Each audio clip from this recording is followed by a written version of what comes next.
సరే బాబు చూసుకుంటే ఎప్పటి నుంచి వెయిట్ చేస్తున్నటువంటి ఒక శుభ పరిణామం, ఒక విక్టరీ మన ఆంధ్రప్రదేశ్ రాష్ట్రంలో వెలిసింది.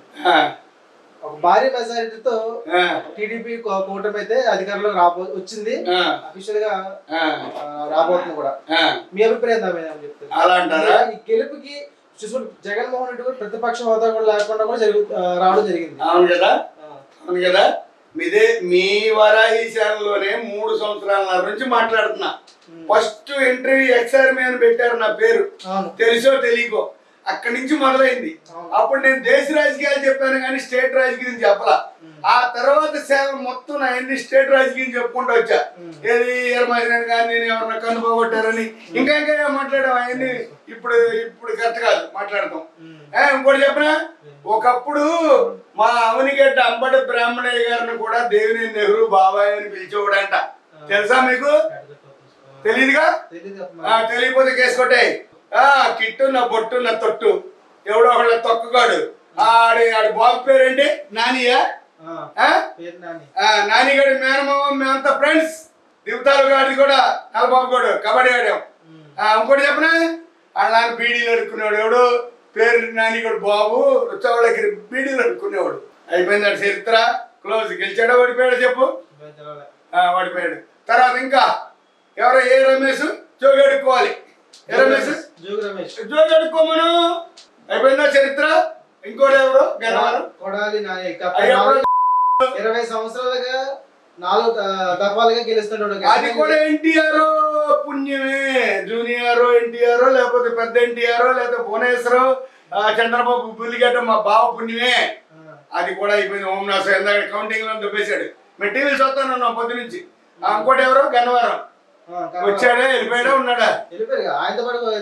అప్పుడు గెలిచింది ఎవరి మీద? ఎన్టీఆర్ బొమ్మ పెట్టుకుని గెలిచాడు. అది కూడా అయిపోయింది. ఓంనాథ్ అది కూడా కేసు కొట్టే. ఇంకా రా వంగ గీత ఓంనాథ్ అయిపోయిందా? ఏమన్నా సీన్ ఉందా? ప్రతిపక్ష హోదా కూడా రాకుండా అయ్యా రామని 3 ఏళ్ల నుంచి చెబుతున్నాకంటే బాబు 144 సీట్లు 140 సీట్లని మీ వరాహి మోహంగా మాట్లాడాను కంటయా బాబు. సరే మామూలుగడ్డ బుద్ధుడు సంగతి ఏంటి? బుద్ధప్రసాద్ మండలకృష్ణ కొడుకు ఏమన్నా వచ్చిందా మీకు రిజల్ట్స్? ఎంపీ సీట్లు మొత్తం కేసీఆర్ శివనారాయణ గారు కొట్టించేశాడు గోలు. కృష్ణా జిల్లా శ్రీరామ్ తాతయ్య కరస్వామి తాతయ్య గారితో సహా ఎవరో గ్లాస్ గుర్తు ఎవరైనా వల్లభనేని బాలశౌర్య కొట్టించేసినట్టే గోల్. అదే ఆయన ఎవరో కులి రవీంద్ర కొట్టేసినట్టే గోల్. బోడే ప్రసాద్ కూడా కొట్టేసినట్టున్నాడు గోల్. అయ్యో రామ ఎక్స్ఎల్పి మామూలు కాదు. సరే అది పక్కన మీరు ఉన్న ఇంటి కూడా ఈ విజయ తూర్పులోకి వచ్చింది. మీరు ఉన్నది కూడా విజయ తూర్పులోనే. అంటే ఎన్నో విధాలుగా అవినాష్ రెడ్డి మీద పోరాటం చేశాడు, ఎన్నెన్నో అన్నారు.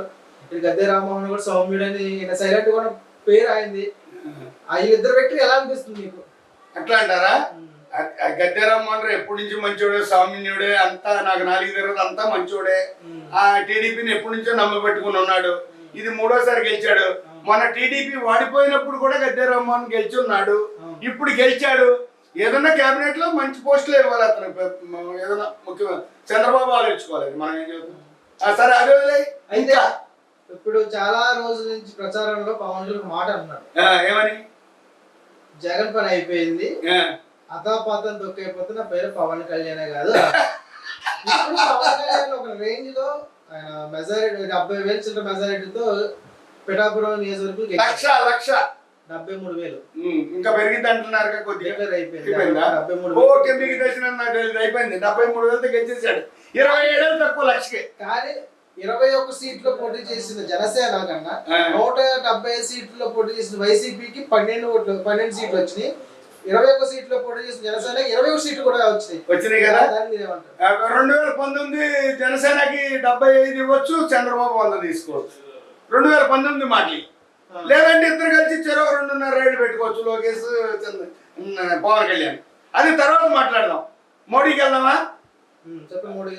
సరే, ఇప్పుడు ఎన్టీ రామారావు గారికి అర్జెంటుగా నేను వచ్చింది మీడియాకి ఇవన్నీ ఈ చెత్త వాళ్ళు ఉసులు చెబుతా కాదు. ఈ నందమూరి తారక రామారావు గారికి అర్జెంటుగా భారతరత్న ఇవ్వాలి. నెంబర్ 1 అర్థమైందా? తర్వాత కూటమితో మోడీ కూడా అక్కడ కిక్ అయ్యాడు. అది కూడా చంద్రబాబు సపోర్టు, పవన్ కళ్యాణ్ సపోర్టే. అది అక్కడ చూసుకోవాలి ఢిల్లీలో. ఇప్పుడు భారతరత్న ఎన్టీఆర్ గారికి ఇవ్వాలి, మహానుభావుడికి ఇవ్వాలి కదా. 9 నెలల పార్టీని స్థాపించి ఆంధ్ర రాష్ట్రంలో గడగడలాడిచ్చి ఇంద్రమ్మకి కన్ను కొట్టించిన మహానుభావుడు ప్రపంచ దేశాలకు ఎక్కిచ్చాడు కాబట్టి, నందమూరి తారక రామారావు గారి ఆత్మ ఈరోజు శాంతించింది కాబట్టి ఆయనకి భారతరత్న ఇవ్వాలి. తర్వాత ఇంకోటి చెప్పిన, మొత్తం ఆంధ్ర రాష్ట్రానికి అదేది ప్రత్యేక హోదా కూడా మోడీ ఇవ్వాలి. మోడీ ప్రధాని కాబట్టి ఢిల్లీలో, మీకు తెలిసి ప్రధానేనా, ఇవ్వాలి. मैं मोदी भैया को प्यार करके बोलता हूँ है, एमपी लेके चंद्रबाबू मदद, पवन कल्याण मदद लेके, सपोर्ट लेके आंध्र राष्ट्र को प्रत्యేక होदा एक देने का, अमरावती राजधानी इधर बनाने का. मोदी जी सुनो, सत श्री अकाल मोदी जी, इंత चंगन है मेरा गाल सुनो. मोदी जी तो आपने करने का, एनटीआर को भारत रत्न देने का, चंद्रबाबू को प्रत्యేక होदा देने का, पवन कल्याण को ఢిల్లీ లో నేత ఆంధ్ర రాష్ట్రమే హోమ్ మినిస్టర్ దేదో. ఇదొకటి మోడీ చెప్పేశా. రెండోది అచ్చెన్నాయుడుగా ఏం కావాలి పదవి? అచ్చెన్నాయుడు కీలక పదవి ఆశిస్తున్నారని చాలా హోమ్ తీసుకోమను. ఆయనకి ఏదో పొక్కులు లెగిస్తే తీసుకొచ్చారు అక్కడి నుంచి, రక్తం కారుతాయి నిమ్మాడి నుంచి, పైసా ఏదో ఒకటి పనులే పాపం. అందుకని పోలీసులు ఎవరిని ఆయనకి ఇవ్వాలని నా కోరిక. లేదు పవన్ కళ్యాణ్ తీసుకుంటే పవన్ కళ్యాణ్ మన కోరిక. ఏది ఏమైనా సరే పవన్ కళ్యాణ్ నీతిగా నిలబడ్డాడు, మాట తప్పల. అతనికి ఒక ప్రత్యేక ఏదైనా పోస్ట్ ఇవ్వాలి.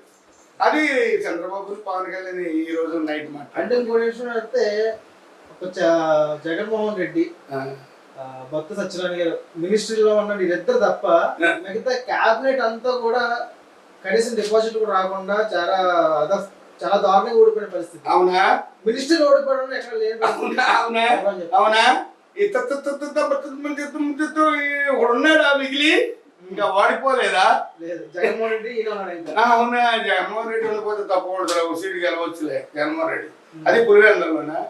సరే పోతాడో ఉంటాడో ఆడి సంగతి దేవుడు చూస్తాడు కానీ, ఆడించేపు దేవుడి దయ, మీ దయ, ప్రజల దయ, మనందరి సపోర్టు, మీ అందరి సపోర్టు, మా అందరి దేవుడు, మీ అందరి దేవుడు అన్నాడు. ఆ దేవుడు చూసేశాడు. ఈ వీడు 9వ తారీఖు అన్నాడుగా, 9వ తారీఖు అన్నాడుగా. మరి అదేంటి?